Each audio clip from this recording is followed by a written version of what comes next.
So hello guys, what's up. I hope you are doing well. So आज की इस video के अंदर हम डिस्कस करने वाले हैं बीएससी फर्स्ट ईयर जोलॉजी के एक टॉपिक यूग्लिना का एक बहुत ही इंपॉर्टेंट सब टॉपिक जिसका नाम है animal and plant character of Euglena. Euglena जो कि हमारे पास किंगडम प्रोटिस्टा का एक एनिमल है। हम देखेंगे कि इसके अंदर कौन कौन से प्लांट्स के कैरेक्टर है और कौन कौन से इसके अंदर जो है एनिमल के कैरेक्टर है। ये काफ़ी इंपॉर्टेंट क्वेश्चन है अगर हम बीएससी फर्स्ट ईयर की बात करें जोलॉजी के पेपर की। तो इससे पहले कि हम यूग्लिना के प्लांट और एनिमल कैरेक्टर को डिस्कस करें, पहले हम यूग्लिना के बारे में जान लेते हैं। जैसे कि आपको पता होगा कि यूग्लिना एक हमारे पास किंगडम प्रोटिस्टा का एक ऑर्गेनिज्म है।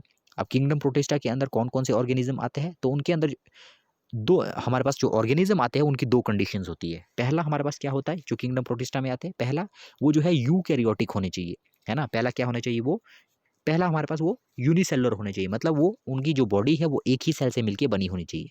दूसरी दूसरी क्या कंडीशन है किंगडम प्रोटिस्टा के अंदर, दूसरी कंडीशन ये है कि ये जो है क्या होते हैं, ये हमारे पास यूकैरियोट्स होते हैं। यूकैरियोट्स का मतलब ये यूकैरियोटिक होने चाहिए। यूकैरियोटिक का मतलब इनके अंदर जो है न्यूक्लियस, एक प्रोमिनेंट न्यूक्लियस होना चाहिए। इसका जो जेनेटिक मटेरियल होना चाहिए वो न्यूक्लियस के अंदर होना चाहिए, ठीक है।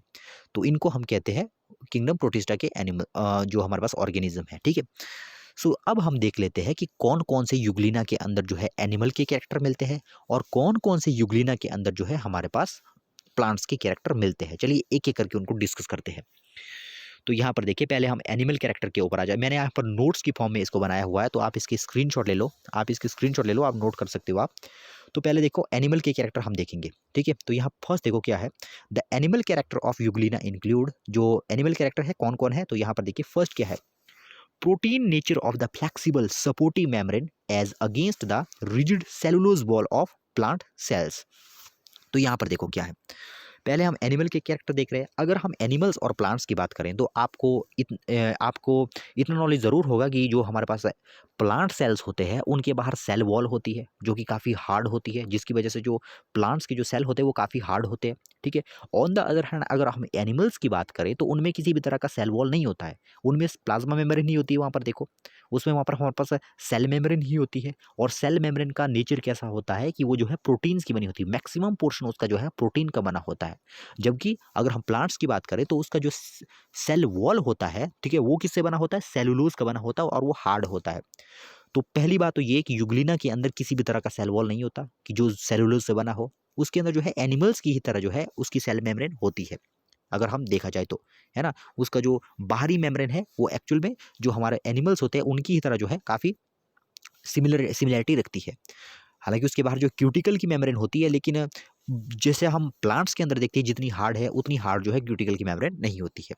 दूसरा हम देखते हैं, देखो दूसरा क्या है इसमें, प्रेजेंस ऑफ माउथ एंड साइटोफेरिंक्स। अब यहाँ पर देखो क्या बोल रहा है। अब आपने देखा होगा यूग्लिना का स्ट्रक्चर इस तरह से, तो यहाँ पर देखो इस तरह से आपने देखा है, इसको कहते हैं साइक्लोस्टोम या इसको कहते हैं माउथ, ठीक है। तो जिस तरह से एनिमल्स के अंदर इस तरह से माउथ होता है या साइटोफेरिंक्स होता है, उसी तरह से यूग्लिना के अंदर भी माउथ है और साइटोफेरिंक्स है। हालांकि मैं इतना आपको बता दूं कि यहाँ पर यूग्लिना के अंदर माउथ जरूर है, लेकिन ये माउथ की तरह वर्क नहीं करता है। अगर आपको ये इसके बारे में और जानना है तो आप मेरा ऑस्मो रेगुलेशन का वीडियो देख सकते हो। तो यहाँ पर देखो, तो इसके अंदर भी जो है इस तरह से हम देखते हैं कि माउथ होता है, तो हम कह सकते हैं कि ये जो है एक एनिमल का कैरेक्टर है इसके अंदर। अब थर्ड देख लेते हैं इसमें, थर्ड क्या है इसमें, थर्ड देखिए क्या है, प्रेजेंस ऑफ कॉन्ट्रैक्टाइल वैक्यूल। अब ये देखिए जो कॉन्ट्रैक्टाइल वैक्यूल है ये भी एनिमल्स की पहचान है। जो हमारे पास लोअर ऑर्गेनिजम्स आते हैं उनके अंदर जो है कॉन्ट्रैक्टाइल वैक्यूल एक जानी पहचानी चीज़ है। तो इनके अंदर भी कॉन्ट्रैक्टाइल वैक्यूल है जो कि एक एनिमल्स की निशानी हमारे पास है। कॉन्ट्रैक्टाइल वैक्यूल के लिए मैं अलग से एक वीडियो बना चुका हूँ, आप चाहे तो प्लेलिस्ट में जो है चेक कर सकते हो। नेक्स्ट देखिए हमारे पास क्या है, हिटेरोट्रॉपिक न्यूट्रिशन। अब देखिए जो हमारे पास अमीबा, जो हमारे पास यूग्लिना होता है उसमें दो टाइप के न्यूट्रिशन हमें मिलते हैं। एक तो हमें ऑटोट्रॉपिक न्यूट्रिशन मिलता है उसमें, और एक हमें जो है उसके अंदर हिटेरोट्रॉपिक न्यूट्रिशन मिलता है। ऑटोट्रॉपिक न्यूट्रिशन का मतलब होता है अगर कोई एनिमल खुद, अगर कोई भी ऑर्गेनिज्म अपना भोजन खुद बना रहा है, मतलब अपना फूड अगर वो खुद बना रहा है, तो हम कहते हैं कि उसके अंदर जो है ऑटोट्रॉपिक न्यूट्रिशन है।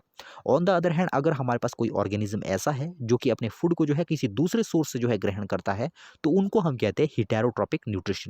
तो इस तरह के मोड को हम कहते हैं हिटेरोट्रॉपिक न्यूट्रिशन, और उनको कहेंगे हिटेरोट्रॉप्स, ठीक है। तो यहाँ पर देखो यूग्लिना के अंदर दो टाइप के न्यूट्रिशन हमें मिलते हैं, ऑटोट्रॉपिक न्यूट्रिशन भी मिलता है और हेटेरोट्रॉपिक न्यूट्रिशन भी मिलता है।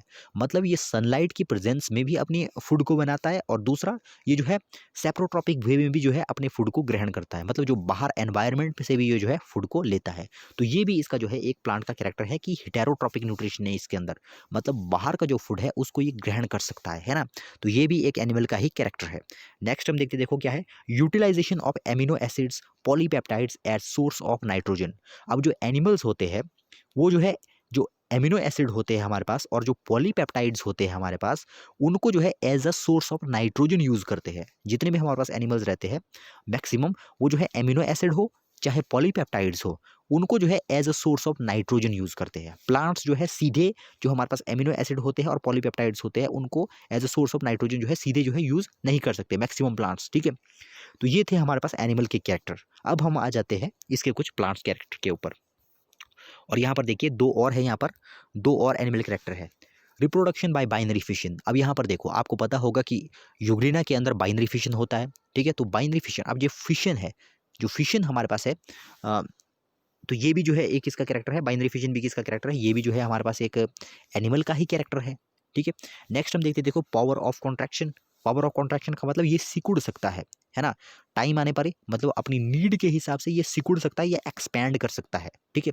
तो यहाँ पर देखो जो प्लांट्स हमारे पास होते हैं उनमें तो सेलुलोज की बॉल होती है, बाहर सेल वॉल लगी होती है, तो वो तो एक्सपैंड नहीं कर सकते हैं, तो ये एक्सपैंड कर सकता है, तो इसके अंदर मतलब कि ये एनिमल का कैरेक्टर है।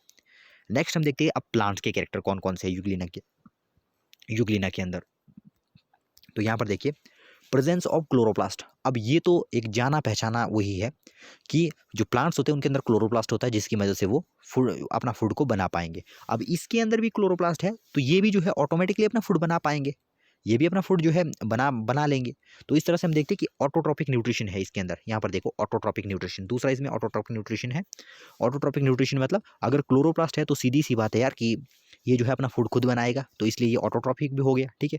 थर्ड देखिए क्या है, सिंथेसिस ऑफ कार्बोहाइड्रेट्स। ये जो है अपनी बॉडी के अंदर ही जो है कार्बोहाइड्रेट को बनाता है ना, कार्बोहाइड्रेट को अपनी बॉडी के अंदर बनाएगा। एनिमल जो है कार्बोहाइड्रेट को अपनी बॉडी के अंदर नहीं बना सकते, जबकि ये जो है बना लेता है।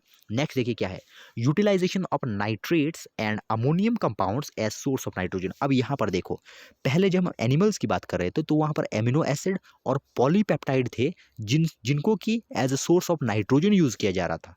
लेकिन यहाँ पर देखो प्लांट्स में जो होता है आपको पता होगा कि नाइट्रोजन ज़्यादातर कहाँ से आती है, नाइट्रोजन ज़्यादातर आती है नाइट्रेट से एंड अमोनियम कंपाउंड से, और जो अमोनिया के कंपाउंड होते हैं वहीं से जो है मैक्सिमम नाइट्रोजन प्लांट्स को जाती है ना।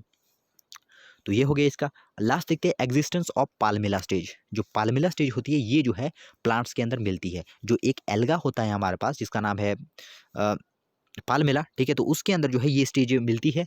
तो इसके अंदर भी ये स्टेज मिलती है, तो इसको कहते हैं पाल्मिला स्टेज। ये जो पाल्मिला स्टेज है इसके लिए मैंने अलग से वीडियो बनाई हुई है, इसको आप चैनल की प्लेलिस्ट में जाके चेक कर सकते हो। तो ये थे जो हमारे पास यूग्लिना थे उसका एनिमल और प्लांट कैरेक्टर। अगर आप बीएससी फर्स्ट ईयर ज़ूलॉजी की इसी तरह से वीडियो और भी चाहते हो तो आप मेरे चैनल को सब्सक्राइब कर सकते हो, और दूसरी वीडियोज़ की नोटिफिकेशन के लिए आप बेल आइकन को भी जो है हिट कर सकते हो। आई होप कि आपको वीडियो पसंद आया होगा। मिलते हैं नेक्स्ट वीडियो में, तब तक के लिए गुड बाय।